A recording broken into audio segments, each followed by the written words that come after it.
Homemaking can be a beautiful mess sometimes. One minute, everything is flowing, and the next, you're battling an overflowing sink, a mountain of laundry, and wondering where that odd smell in the fridge is coming from. Let me tell you, you're not alone. Today I want to sit down and have a little chat about those moments when homemaking feels overwhelming and maybe a little bit defeating because, let's be real, we all have those days. But here's the thing, those moments don't define you. They're just part of the journey. So grab a cup of something warm, settle in, and join me on this homemaking journey. It's easy to feel like the weight of everything is on your shoulders, especially when things don't go as planned. Maybe dinner didn't turn out quite right, or the kids, grandkids, or in my home, it would be the cats, turn the living room into a disaster zone 5 minutes after you tidy it. It's in those moments that we need to take a deep breath. Give yourself some grace. Homemaking, it's not about getting it perfect. It's about creating a space where love and life can flourish, even if that means a little chaos now and then. Sometimes the mess is just proof of a home that's lived in and loved. So when you're staring at that sink full of dishes, or that pile of toys, or for me, cat toys, remember, this is just one chapter in your story. It's not the whole book. As I'm working on my bread dough, I can't help but think about my grandma. She was a farmer's wife, and homemade bread wasn't just a treat in her house. It was a way of life. And then my mind drifts to the Amish. Have you ever watched them bake? It's like stepping back in time. No fancy stand mixers or gadgets, just pure skill and heart. They knead their dough by hand with a rhythm. It feels almost sacred, using recipes passed down for generations. It's a reminder of how something as simple as bread can connect us to the past. Standing here with my mixer whirring away, I feel a little guilty, but also so grateful to carry on even a small piece of that tradition. There's something magical about continuing that legacy, isn't there? As I work here in the kitchen, kneading dough and dreaming about how this bread will fill the house with warmth and comfort, I can't help but think about my go-to guide, The Honeymoon's Over, Time to Cook. This book isn't just for newlyweds or couples. It's a treasure trove for every homemaker. I keep it with me all the time because it's so much more than recipes. It's packed with tips on organizing your home, creating meaningful celebrations and traditions, stocking your pantry with the essentials, and even decorating your space to make it feel truly yours. Whether you're tackling your to-do list or looking for inspiration to make your house a home, this book is something for everyone who loves the art of homemaking. And the best part, you can order your own copy on Amazon. I'll leave the link in the description in the show notes for you. Or if you're already browsing my food blog over on homewithjana.com, you'll find my new book there too. It's a perfect addition to any homemaker's collection, whether you're looking for inspiration, guidance, or just a little extra joy in your day-to-day routines. As I look outside at the frosty ground and the snow piling up on the porch, reminds me just how hard winter can be. Keeping the snow cleared off the steps, it feels like an endless battle. And don't even get me started on salting them to keep things safe. Some days, it's tough to get out there at all. It's just so cold. Then there's the deck. It's been begging for a fresh coat of paint since last spring. But life always has a way of pushing those projects aside. Still, I'm always dreaming about tackling it when the weather turns nicer. Every time snow gets tracked into the house, it's like winter decided to leave its calling card right in my living room. At first, I feel my chest tighten. Those damp footprints, the soggy rug, the endless cycle of mopping and shaking out the doormat.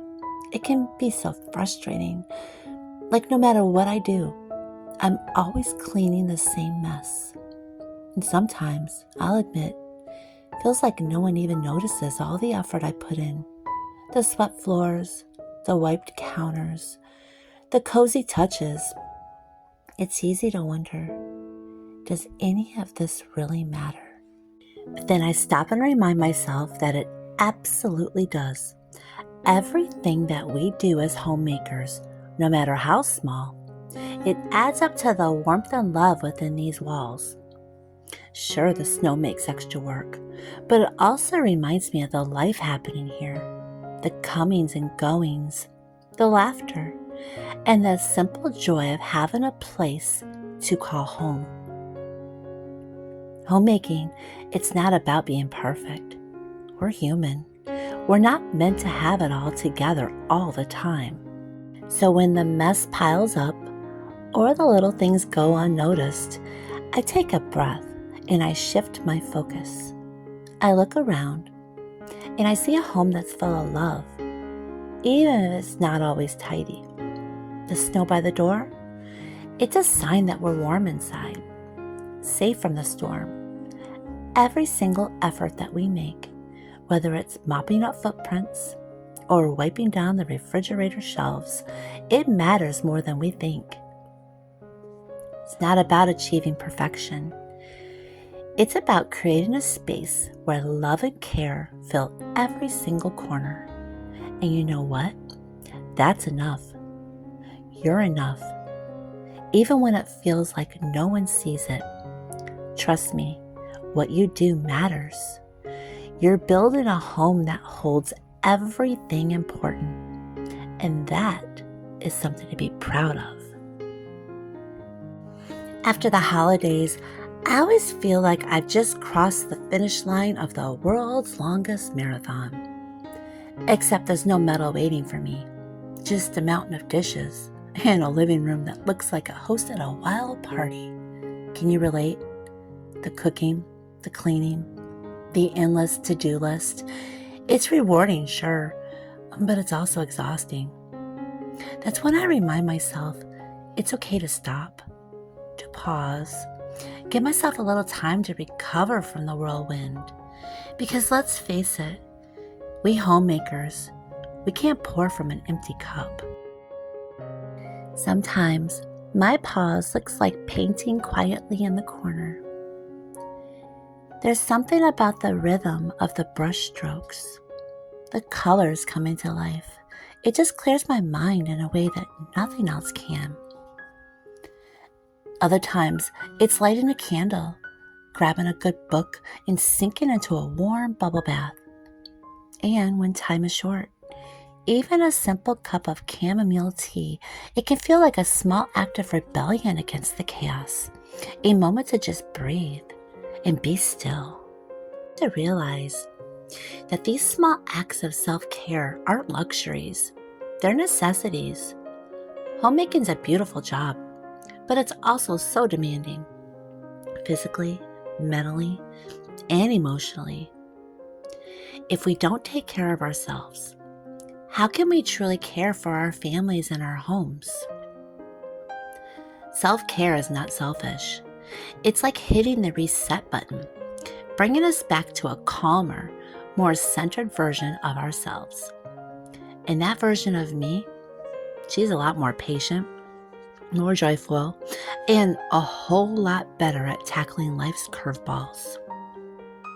Even the smallest rituals can make a big difference. Washing my face at the end of a long day, putting on a good moisturizer, it feels like a fresh start. And let's not even underestimate the power of a little beauty therapy. Massaging lotion into my feet and painting my toenails a bold, fiery red, it feels like reclaiming a little piece of myself. Who knew a good pedicure could feel like an armor against the next pile of laundry? And of course, it's not just about physical self-care. Sometimes it's about giving ourselves grace. like when I look at the mess of wrapping paper scraps still lingering under the couch, or the crumbs on the counter that I swear I just wiped down. Instead of it letting it overwhelm me, I try to remind myself that it's a sign of a life well lived, of a home filled with love and laughter. The mess will get cleaned, the task will get done, and in the meantime, I am doing my best, and that is enough. And let's be honest, sometimes it does feel like what we do goes unnoticed. The spotless refrigerator shelves, the clean floor that stays that way for exactly 5 minutes. It's easy to wonder if anyone even notices the effort. But here's the truth. Every little thing that we do matters. Each act of love and care we pour into our homes adds up, even if it doesn't get a standing ovation.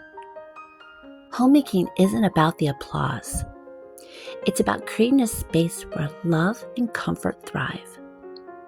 I know how hard it is and how hard it can be to keep going when days just feel so long and the tasks feel endless. But on those tough days, I hope that you'll remember this. You are enough. You are doing an incredible job, even if it doesn't feel like it. Take a moment for yourself, whether it's to sit with a cup of tea or take a deep breath, or tackle the world one painted toenail at a time. You deserve that pause, that little bit of joy. Because you're not just a homemaker, you're the heart of your home. And that, my friend, is no small thing. So much for spending this cozy time with me today. It truly means the whole world to me to have you here. Before we go, I just want to remind you that the recipe for my homemade bread is waiting for you in the description below. You can also find it over on my food blog at Homemaking.com. Perfect addition to your recipe collection, and I hope it brings as much warmth to your home as it does to mine. And while you're there, don't forget to check out my new book, The Honeymoon's Over Time to Cook. It's filled with heartwarming stories, delicious recipes, and so many tips for creating a cozy, joyful home. Whether you're a newlywed or a seasoned homemaker, there's something in it for everyone, and I can't wait for you to experience it. If you enjoyed this video, please give it a thumbs up and consider subscribing for more homemaking inspirations, recipes, and cozy reflections. And as always, I'd love to hear from you in the comments. Let me know how you're doing, what you're baking, or just say hello. Till next time, stay warm, stay cozy, and remember, you are doing an amazing job, and your home is already filled with love. Take care, and see you next time.